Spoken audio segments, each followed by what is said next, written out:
আলাইকুম, welcome to আলিউল cooking. বিকালের নাস্তা মানে আমাদের সবার কাছে একটু বিশেষ কিছু।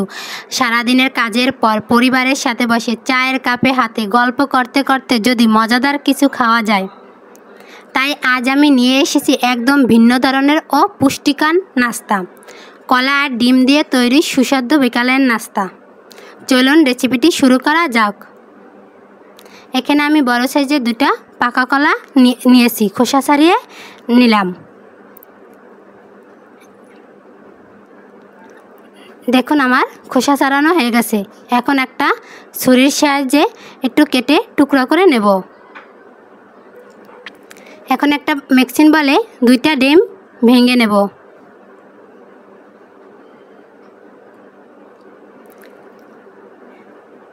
ডিমের ভিতর কলাটা দিয়ে একটা কাঁটা চামচের সাহায্যে ভালো করে মিক্স করে নেব। এটা একটু সময় করে মিক্স করে নিতে হবে। দেখুন আমার ডিম আর কলা মিক্স করা হয়ে গেছে। এ পর্যায়ে দিয়ে দেব 1 কাপ চিনি। এখন একটা হ্যান্ড উইচের সাহায্যে চিনিটাও কলা আর ডিমের মিশ্রণের ভিতর মিক্স করে নেব। দিয়ে দিলাম সামান্য পরিমাণে লবণ। এখন একটু সময় করে এটা মিক্স করে নিতে হবে।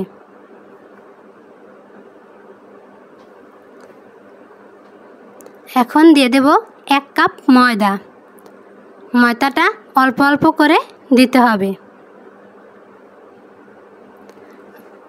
ময়দাটা অল্প অল্প করে দিয়ে একটা ব্যাটার বানিয়ে নেব। দিয়ে দিলাম এলাচের গুঁড়া। এখন দিয়ে দিলাম 1 টেবিল চামচ বেকিং পাউডার। এখানে আমরা কেক বানাতে যেই বেকিং পাউডারটা ব্যবহার করি অবশ্যই সেটা দিতে হবে। চুলায় একটা হাঁড়িতে পর্যাপ্ত পরিমাণ তেল দিয়ে দিলাম।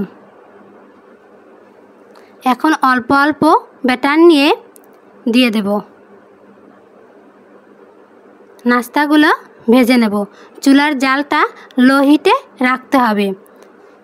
চুলার জাল বাড়ানো যাবে না, তাহলে উপরে কালার চলে আসবে, ভিতরে কাঁচা থাকবে। আমি সবগুলো একইভাবে দিয়ে দিলাম।